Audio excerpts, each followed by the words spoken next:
I had a rather interesting encounter with somebody a year ago on a Sunday. This was right after Sunday service. We were at the bagel bar, and this was somebody I had never met before. It was an Indian man, and it became apparent that it was not accidental that we crossed paths.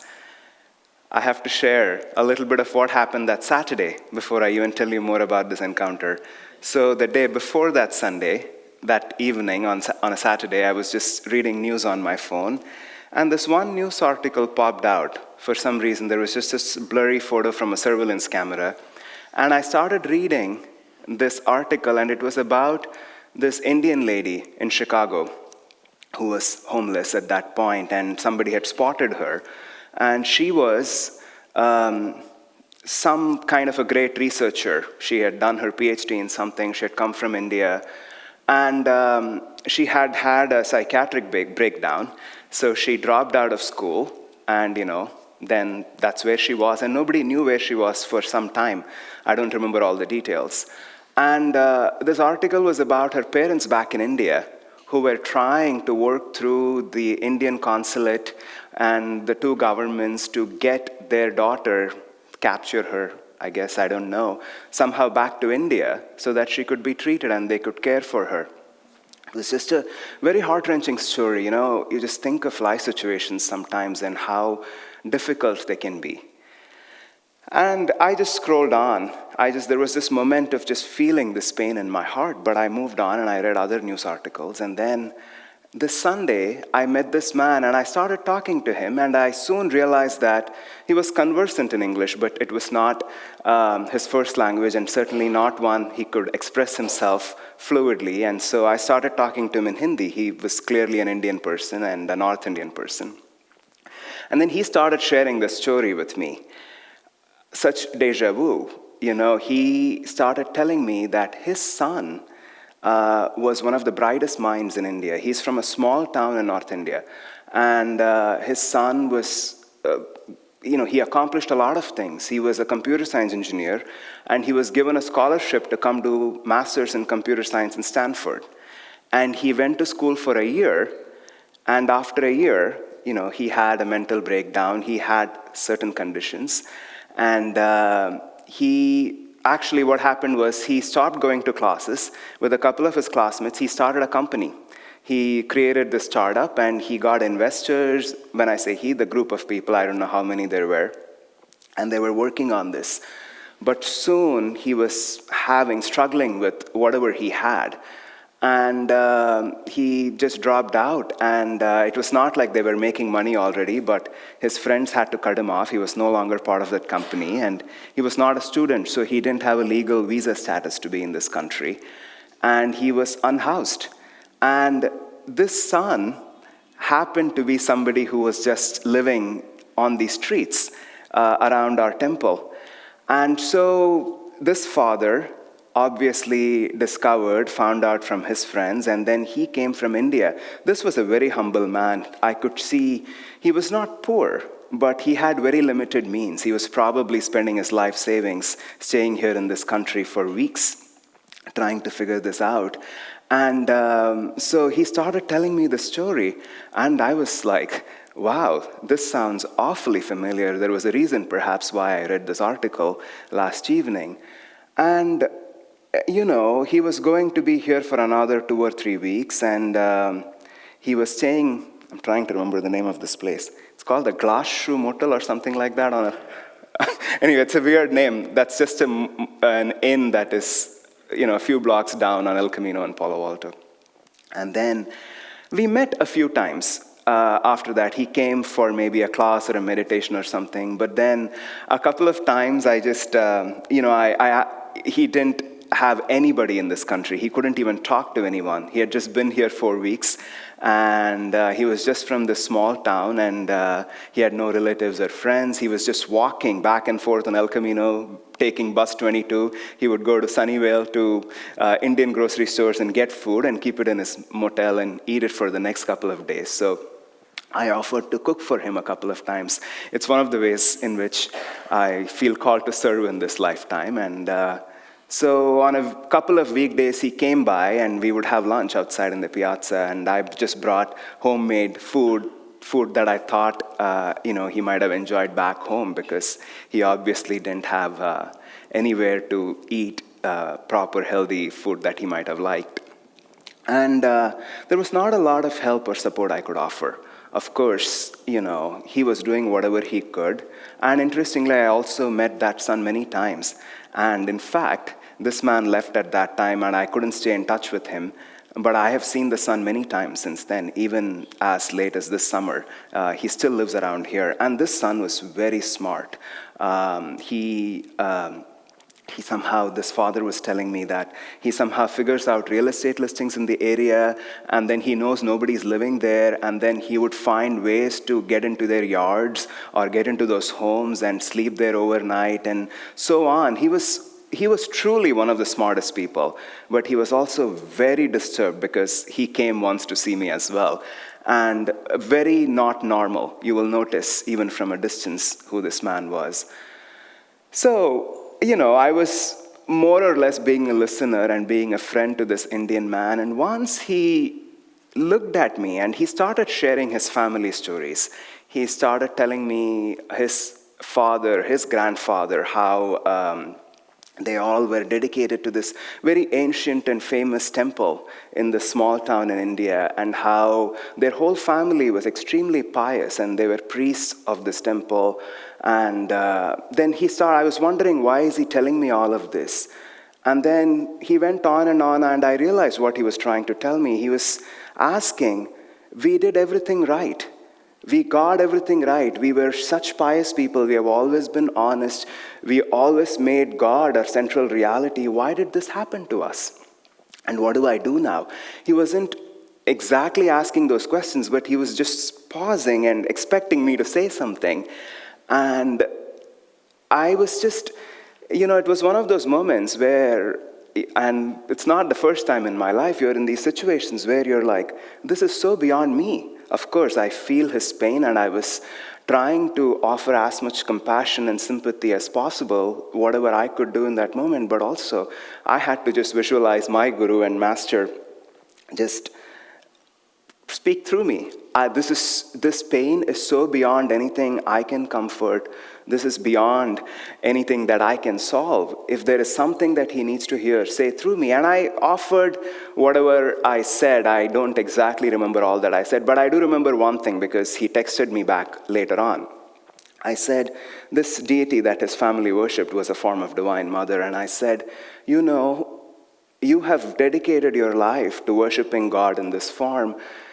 Why don't living in faith simply means for you to know and realize that you belong to her and he belongs to her. He is not your son. Why don't you from this point on think that he is Divine Mother's son, that she is the mother of the son, and you are also her son.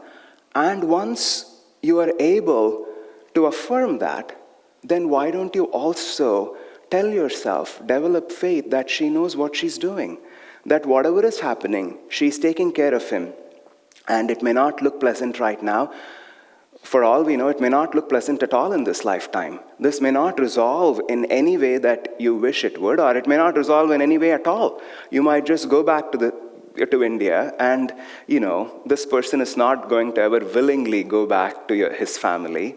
And we just don't know what will happen. It's so hard to say. It's heart-wrenching. There's nothing else to add. And then I told him all of this, and he had this almost stoic expression in his face. I couldn't quite figure out, is this too abstract for him? Is this too philosophical? Does it make any sense? And anyway, I left it at that. And 2 or 3 days later, he texted me back. It was very brief. I don't exactly remember what he said, but I think he said something like, I now understand he is her son, and I'm going to live by that truth. That's it, just 1 or 2 lines. Just something very simple. He was not a man of many words, and he was texting in English also. So, even in that moment, what touched me most, that I was reminded of this man and this story. I was recently in seclusion. For some reason, his face kept coming to me, and I've been occasionally praying for him because also I saw the sun a couple of times this summer. It just is one of those reminders of how much of life we don't control, and how much of our own energy is spent in trying to control that things that happen to us. We do our best, and there's nothing wrong about that. In fact, perhaps it's fair to say that all of our life force, all of our energy is often spent just trying to control what happens to us. And we are so good and smart about it. That's what's so genius about the human mind and the human body. We just adapt. We adapt to everything. We pivot. Something happens, there's an accident, immediately, most people, most of us, we know, okay, I have to call, do this, I have to call my insurance, I have to call 911. Something unexpected happens. Oh my gosh, my son had a mental breakdown. Okay, I need to figure out how much savings do I have. I need to go fly to San Francisco. I need to get a motel, and I need to find the cheapest place to stay here in this area. I need to have him stay with me. I need to get him treated.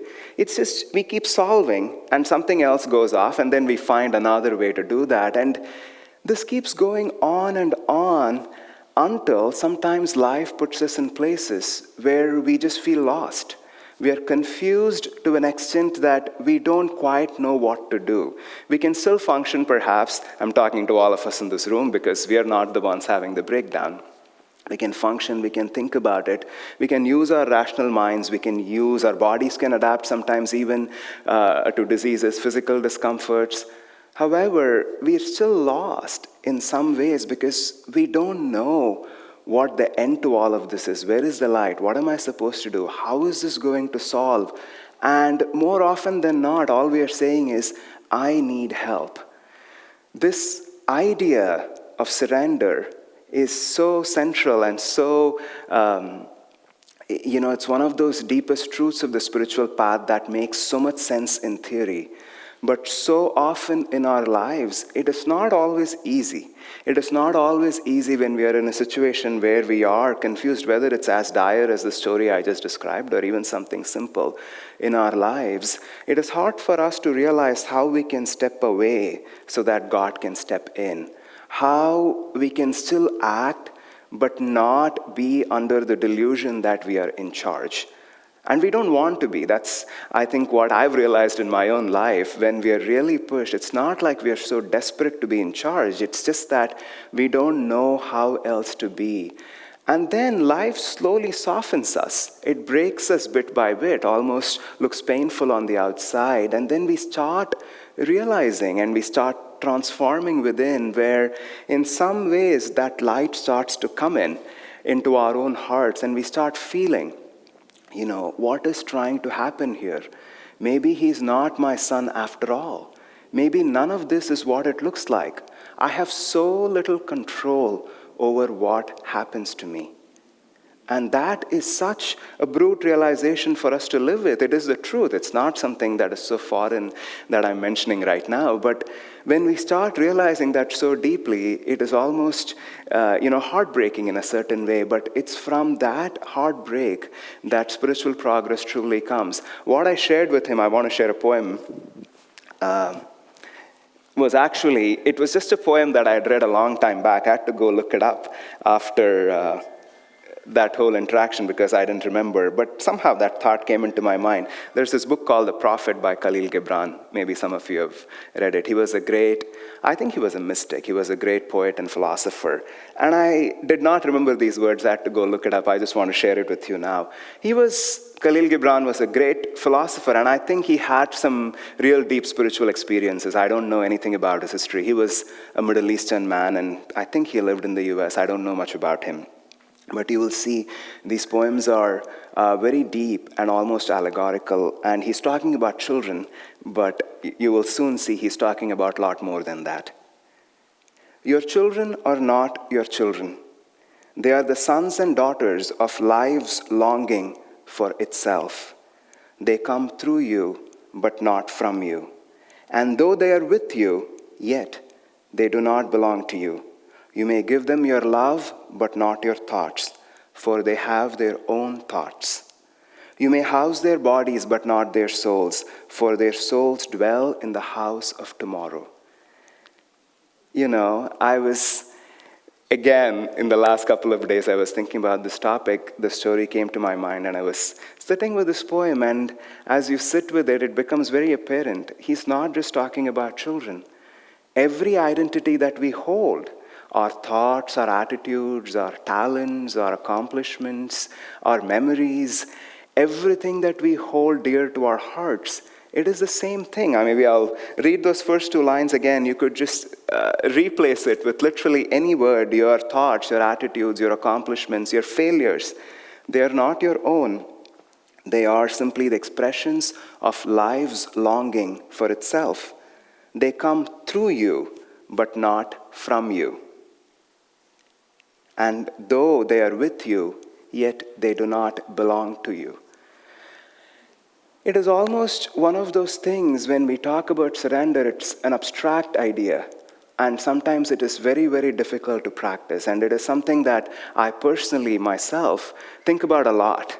And I think it's worth it. And I don't think I'm the only person. It is something that we all need to sit with when we walk the spiritual path. I was watching actually some videos of Swami Kriyananda last evening, just trying to tune in, and I came across this one video. I don't know what I was looking for and why, but it was one of those videos on the conversations with Yogananda. It was a series that he recorded in India. These are these 20-minute bits. And I don't remember the title of this one, unfortunately, right now. But he was referring to this one reading from Conversations. And I went back and I read this one interaction that Yogananda had with one of his disciples. His name was Clifford. And Clifford asks Yogananda, "How do I develop humility?" And Yogananda's answer was so clear and so simple, or I should say even very practical. He says, humility is living with the awareness, with the knowing that God alone and you are not the doer. All of your accomplishments and your mistakes are simply God's doing. And then he says, humility is not, in Yogananda's own words, he makes up these phrases and words. He says, humility is not a put-up job. It is something that you have to live in your own heart. And, we have heard this phrase a lot. God is the doer. And this is also a phrase, as it happens, that I tend to meditate on, because it is something I feel you can never fully understand. You just progressively try to live that in your life. When Swami Jyotish once asked Swami Kriyananda, how do you get over your ego? How arduous the spiritual path is. I don't know if he was asking or commenting.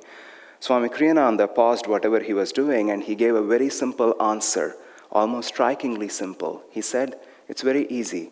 He didn't say easy. He said it's very simple, longer, deeper meditation and always knowing that God is the doer.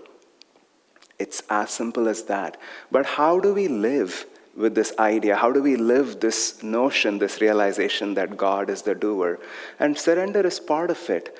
In my own life, I've found that the more we can practice and affirm when it's simpler, when we can actually do it, that this talent, this attitude, this thought, this accomplishment, this mistake, it is not mine. Even if that seems like an alien thought, just to even mentally say it, to even say that I did not do this was done through God. To detach our own identity from whatever it is that is coming through us is one of the most practical ways of not just knowing that God is the doer, but also living in that state of surrender, because it is not an act. When you see it just in the English language, it feels like it's something you do. But I think on the spiritual path, we all know that it's a state of consciousness. It's a state of realization that we live in. Again, one year ago, or probably a little more than a year ago, I had a very dear friend. This friend, some of you know this person, he is devoted to this path and he has a terminal illness. And he was going through a very hard time. He had a major surgery and he was living at the community. And this morning he had a surgery. And at 2 a.m. that night, I had gone to bed, I had slept. Although I sleep late, I was deeply asleep. I got a call from his wife. He was living in Building 5 at that time. And as soon as I saw the phone ringing, I kind of knew what the call was about. Something serious was happening or had happened. And, I just picked up the call, and she couldn't really speak at all. It was 2 a.m., first of all, and she was in a lot of pain, and she was crying. And I said, I'll be there in 2 minutes. That's all I said. And I cut the phone, and I got up, I changed, and I went to their apartment. And this person had developed some complications from the surgery.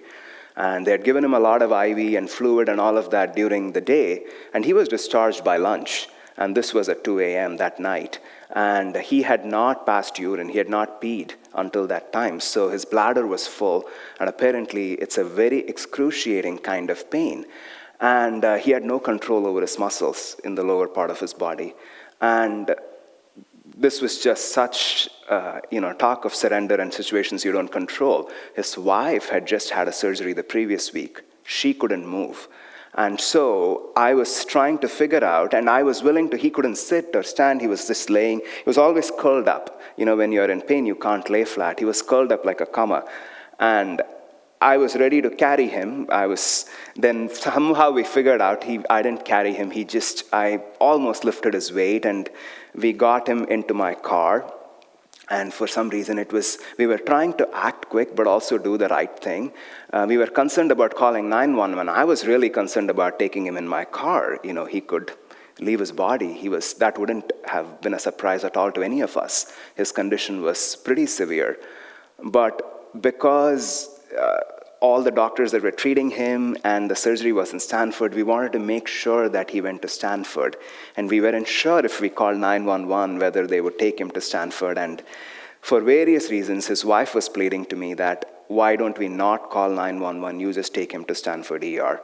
In that moment, I just prayed to Master. I felt, okay, I feel fine about it. I'm going to put him in my car and I'm going to drive him to Stanford. And I'm driving very slow. He is in extreme pain. I can't even let him feel a bump. So it takes 20 minutes to reach Stanford ER. And throughout that time, he's in the back seat of my car. He was moaning, crying.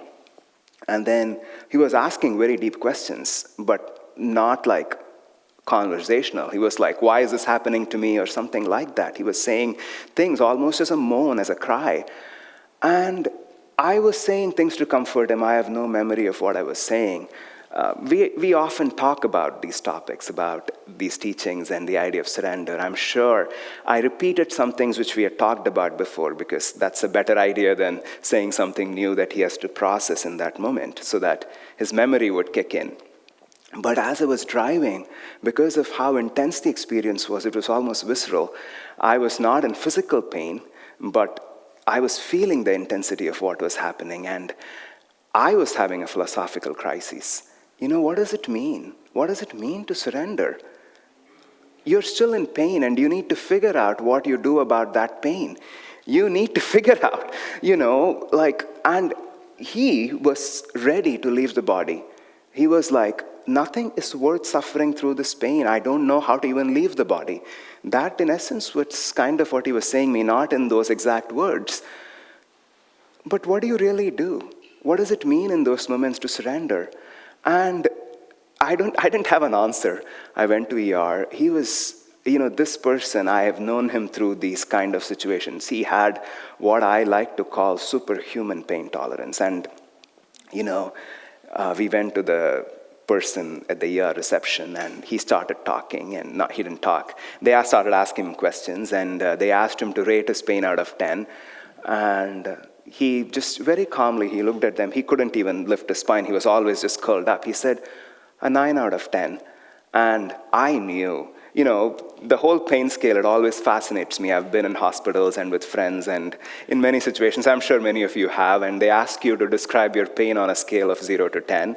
And I always sit there and wonder, how does this help? It's just like, what's 4 for me is 8 for somebody, what's 8 for them is 5 for me. It's just like, it is so subjective, but I'm sure it tells a lot to the medical practitioners on how they should act. And, he said it's a 9 out of 10, which I knew was really severe. And I knew he was not saying 10 out of 10 only because his brain cells were active, that he could still process information. I knew all of that. And then, I couldn't leave him. I was there for a while. He couldn't sleep. He was still in pain. They drained his bladder. And then I was there, I think, at least for a couple of hours. I think I came home at 4:30 or 5 in the morning. But there was not a lot of talking. I meditated next to him. I was in this tiny little room, and every so often he was awake. He couldn't sleep. I would ask him, "So what is your pain out of 10 now?" And then he would say, and he could barely breathe. He would say, 7, 7.5. It's getting better. And he was in pain for a long time. But it was sort of a moment in my life because he would often ask me these questions that were, that had deep spiritual significance. But that night, it sort of caused this almost earthquake within me. I have no idea what I'm talking about. I don't know what it means to surrender. We do our best. We ask for help. But how do I actually let go so that God can come in? And the only truth I've realized is that is something that will come by a lifetime of practice. And I think the more we practice on a day-to-day basis, just to detach from all that we think of as ourselves, all that we try to hold, all our plans, all our wishes, all that we want to happen, all that we don't want to happen, I like to believe, or I think, that's what prepares us for those moments where grace can truly come in, where there is this potential to transcend whatever it is that we are going through, however difficult that situation may be. And that transcendence comes through grace. That grace comes when we step out of the way. How do we step out of the way? I'm not sure there's one answer to that. I think it's a constant practice. And we have to do it when it's easier, when we can actually, with true understanding and realization, affirm and say that this is not mine. These talents are not mine. These accomplishments are not mine. These mistakes are not mine. God is, in fact, doing it through me. And it takes so much remembrance. Because if I forget even for 2 hours, which I do, sometimes for days, that we are so inclined to believe that we are doing it. Because it does look like we are in charge. And going back to that reading from Yogananda, that conversation, to even know that all of it belongs to God, it is not a put-up job. We have to keep affirming that humility in our own hearts all the time. And that's the only way we achieve that state of realization. When I took my monastic vows, I was a monk for many years, and it was, I think in 2014, that I was initiated. And somebody, one of my dear friends who was a fellow monk, sent me a gift. It was a recording from Swami Kriyananda of an initiation that he did in 2007. This was before the Swami order, when he was initiating just monks.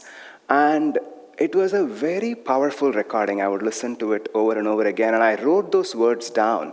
And I've used that as my own personal prayer, especially in long meditations and seclusions. And only later I realized that what he was using as a vow, he had not written the Swami vows at that time. It was actually from Master.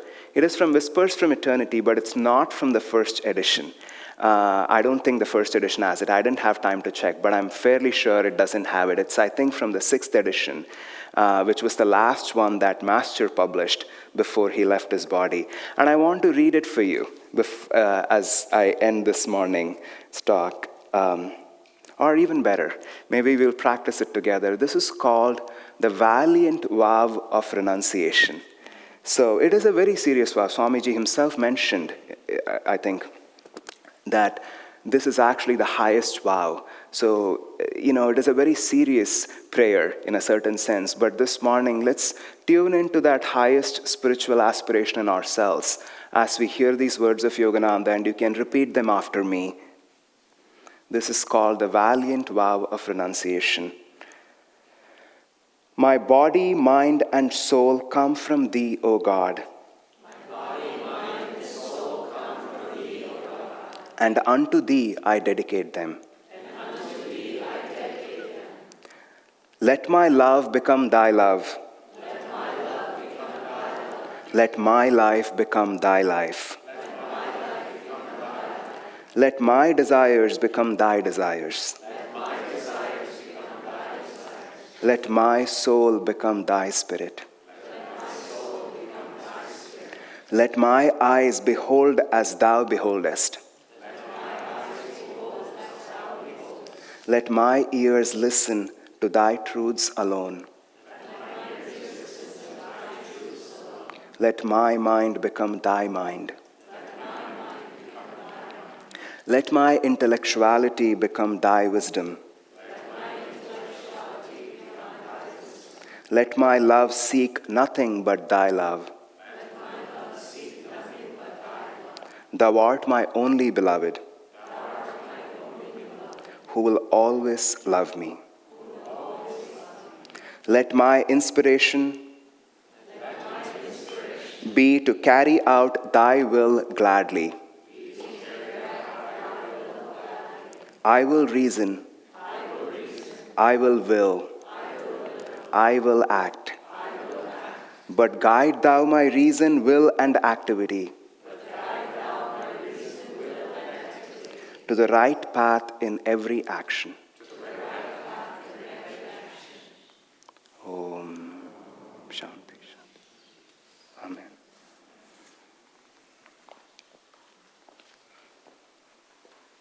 Let's meditate together for a few moments.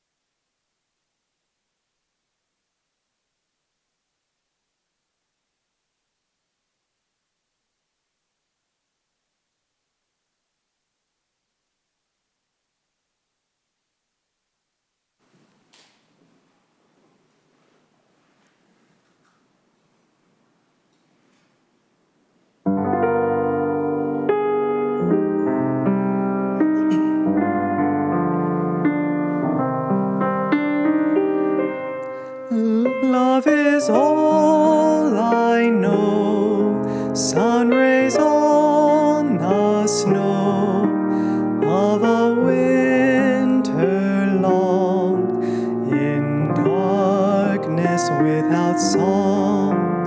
Oh, my heart's afire, burning all desire, only you and life again.